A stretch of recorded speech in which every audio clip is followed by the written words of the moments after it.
and your glory will cover the earth like the waters cover the sea. Bonjour, aujourd'hui nous allons parler de la création de l'homme dans le second récit de la création. Nous sommes donc dans Genèse 2 et particulièrement le verset 7. Jéhovah, Yahweh, Dieu, créa l'homme à partir de la poussière du sol ou de la poussière de la terre et il souffla dans ses narines le souffle de vie et ainsi l'homme devint un être vivant. Ici, nous sommes dans le langage d'un artiste qui a une masse de terre glaise, si on peut dire comme ça, et qui va former un chef-d'œuvre. On voit Dieu qui est tellement proche de sa créature, tellement engagé, on peut dire il met la main à la pâte et il va former l'homme avec une conscience d'artiste, il le modèle, il le forme et il en fait un chef-d'œuvre. Le mot utilisé pour former est vraiment ce mot du potier qui travaille une masse de terre. C'est donc un travail artistique. Dieu est l'artiste et nous sommes en fait la pièce d'art que Dieu crée. Mais c'est beaucoup plus qu'une pièce d'art, c'est une pièce d'art vivante, c'est une relation qu'il établit et on voit ses mains proches, sa proximité, son amour, son attention, son travail aussi, et ensuite qu'il souffle le souffle de vie dans les narines de l'homme. C'est extraordinaire de voir que ce langage en fait transmet la proximité de Dieu, mais aussi l'engagement de Dieu. Dieu ne crée pas l'homme de loin. Il ne dit pas, eh bien, toi existe comme ça. C'est très personnel. Il est engagé dans sa création. Il y a un lien entre lui et sa création. Et on peut se rendre compte, quand un artiste fait une œuvre d'art, il y a déjà un lien fort, alors que c'est un domaine inerte. Alors que pour là, Dieu est en train de créer le démarrage de l'humanité. En fait, tous ceux qu'il a désiré voir vivre, et là, il les forme de ses propres mains. C'est bien sûr ses mains spirituelles. Et moi, j'imagine Dieu qui prend un grand plaisir à former l'homme. Il a toute cette patience, ce soin, cet attachement, cette attention aux détails. Et il est déjà tellement heureux de son chef-d'œuvre.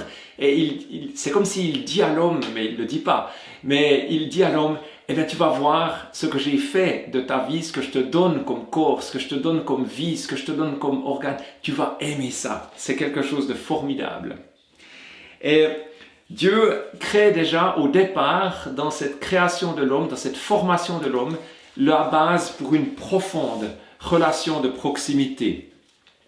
Dieu manifeste son soin et on le voit dans ce texte, il y a un jeu de mots qui est intéressant en hébreu.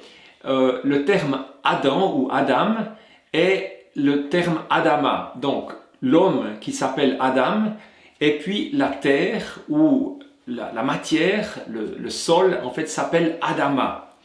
Et on voit que l'homme est formé à partir de la terre, donc l'homme est vraiment un terrien, mais ce terrien que Dieu forme est aussi ce terrien qui va recevoir l'esprit de vie de Dieu.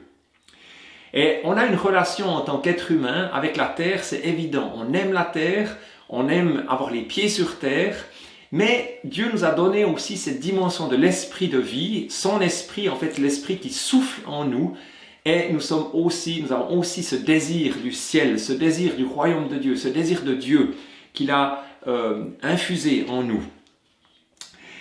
Alors, l'idéal, bien sûr, de nos vies, si nous voulons vivre les choses vraiment comme Dieu les entend, c'est d'avoir les pieds sur terre et la tête dans le ciel. Et il y a une tension que nous pouvons vivre et certaines personnes ont tellement les pieds sur terre qu'ils ont peu la tête dans le ciel et d'autres personnes ont beaucoup la tête dans le ciel et ils devraient avoir un tout petit peu plus les pieds sur terre. Voilà. Dieu souffle dans les narines de l'homme le souffle de vie. Et c'est quelque chose de très proche, de très intime, de très tendre aussi, Qui est-ce qui souffle en fait dans notre être? Dieu souffle de son être dans notre être, dans l'être de l'homme. Il prend en fait de sa respiration, de son souffle, de son être, de ce qui l'anime, et il le souffle dans l'homme pour que l'homme devienne vivant. C'est quelque chose de très tendre, mais c'est quelque chose de très intime.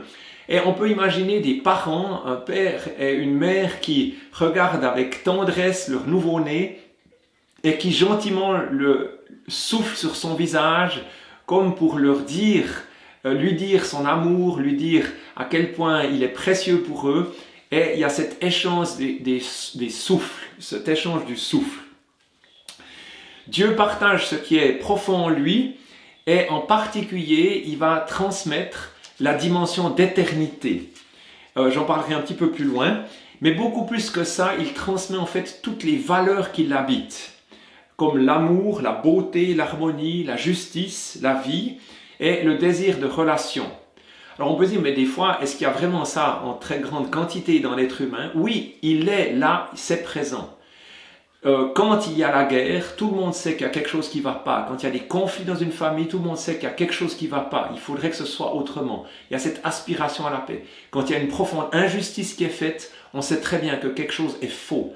Et particulièrement quand c'est les autres qui font l'injustice, on le voit clairement. Quand c'est nous, parfois on a plus de peine à réaliser qu'on est injuste. Mais dans ce même langage, dans ce langage du souffle, dans ce langage que Dieu a formé l'homme de ses mains, en fait il l'a formé et il a soufflé sur lui, il a soufflé en lui, nous avons le même langage, avec un autre langage, nous avons la même signification que dans Genèse 1 quand il est dit que l'homme est créé à l'image de Dieu.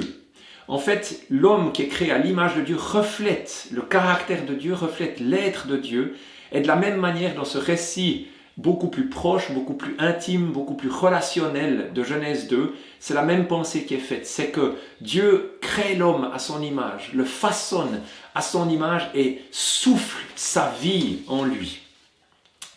On voit que Dieu investit beaucoup en l'homme, il lui donne quelque chose de lui. Il prend du temps pour le former et il donne quelque chose de lui. C'est une relation profonde, il y a un désir de connexion qui est là au départ. Donc Dieu aime cette connexion et veut cette connexion. Et on a été créé pour être en connexion avec Dieu, pour pouvoir l'aimer lui, le connaître lui, et aussi bien sûr aimer les autres personnes sur terre. Donc quelques mots encore sur ce souffle de vie. Le texte hébreu nous dit que c'est le souffle des vies. C'est un pluriel, ce n'est pas le souffle de la vie, c'est le souffle des vies qui nous montre qu'il y a plusieurs vies, en tout cas au minimum 2, et on peut penser à la vie naturelle, notre vie, le fait de vivre, et notre vie spirituelle. En fait, ce souffle de vie que Dieu donne, il donne vie à notre esprit, il donne vie à notre être, et on entre dans la dimension d'une destinée éternelle. En fait, l'être humain, à partir du moment où Dieu le crée, à partir du moment où il est conçu, il a une dimension éternelle. Mais on n'a qu'une demi-éternité, parce qu'en fait, quand on commence notre vie de toute façon est marquée par l'éternité, et nous allons de toute façon être dans l'éternité. Donc l'éternité pour le meilleur, comme vivre dans le salut, dans le royaume de Dieu, l'éternité pour la vie éternelle, ou l'éternité malheureusement pour la mort éternelle, pour la perdition éternelle. Il y a ce choix qui est là. Et à partir du moment où on est conçu dans le ventre de notre mère, on devient des êtres qui ont une destinée éternelle. Et notre vie ne s'arrête pas à notre mort physique. Notre vie ne s'arrête pas quand on meurt et elle continue bien au-delà de notre vie après notre vie. J'aimerais souligner que la vie qui est donnée à l'homme est tout à fait différente que la vie des animaux. Dans ce même récit, au verset 19, vous voyez que Dieu forme les animaux, mais il ne souffle pas la vie en eux. Ils sont simplement vivants, ils sont vivants, voilà. Il les a créés vivants. Mais pour l'homme, non seulement il le crée vivant, mais il souffle quelque chose de beaucoup plus que la vie naturelle. On le sait au travers du livre de l'Ecclésiaste, au chapitre 3, le verset 11, que Dieu a placé l'éternité dans le cœur de l'homme. Et c'est bien ça, le Dieu éternel souffle sa vie éternelle, la dimension de l'éternité dans le cœur de l'homme. Et à partir de ce moment-là, on est vraiment marqué par l'éternité. J'aimerais parler encore un tout petit peu d'un événement où Dieu a aussi soufflé la vie sur d'autres personnes. Et il s'agit bien sûr de Jésus, ressuscité, le Fils de Dieu, qui, au soir de sa résurrection, rassemble ses disciples et souffle sur eux en leur disant « Recevez le Saint-Esprit et ceux à qui vous pardonnerez les péchés, ils seront pardonnés. Comme le Père m'a envoyé, moi aussi je vous envoie. » Donc, il souffle le Saint-Esprit, il souffle l'Esprit de Dieu, l'Esprit de vie, l'Esprit qui est en lui, et il le souffle sur ses disciples. Et on voit que ce qui se passe à ce moment-là, c'est exactement ce qui se passe dans la création. En parallèle, Jésus, en fait, leur partage ce qui le motive, lui, ce qui l'anime. Il partage sa vie intérieure avec ses disciples. Il a une passion pour voir les gens sauvés, pour voir les nations sauvées. Il a un désir que les individus et les nations, les familles se réconcilient avec Dieu. Et il partage cette passion, ce feu, ce zèle, ce désir avec ses disciples. Il souffle le Saint-Esprit sur eux et il leur communique en fait ces mêmes buts, ces mêmes aspirations, ces mêmes motivations. Il leur transmet bien sûr aussi un amour qui est un amour altruiste, un amour qui ne pense pas à soi, un amour qui n'est pas égoïste, un amour qui va jusqu'au sacrifice. Un cœur de serviteur pour servir, pour manifester comme lui a été. Un cœur d'humilité et bien sûr aussi tout le domaine de la puissance du Saint-Esprit, le domaine de la puissance de Dieu, les signes, les miracles et la capacité bien sûr à pardonner. Comme lui a pardonné, dans ce texte on voit très bien, ceux à qui vous pardonnerez leurs péchés seront pardonnés. Donc Jésus partage qui il est dans le profond de son être avec ses disciples en soufflant le Saint-Esprit sur eux. C'est ce que Dieu, en fait, a fait initialement dans le récit de la création qu'on vient d'étudier. Donc, au moment où notre vie est touchée par la vie du Saint-Esprit, c'est comme notre esprit qui devient vivant par la présence du Saint-Esprit. On reçoit le Saint-Esprit et on entre vraiment dans notre pleine destinée. On devient, nous, non seulement des demeures de l'Esprit vivant, l'Esprit du Dieu vivant, mais on devient des demeures du Saint-Esprit.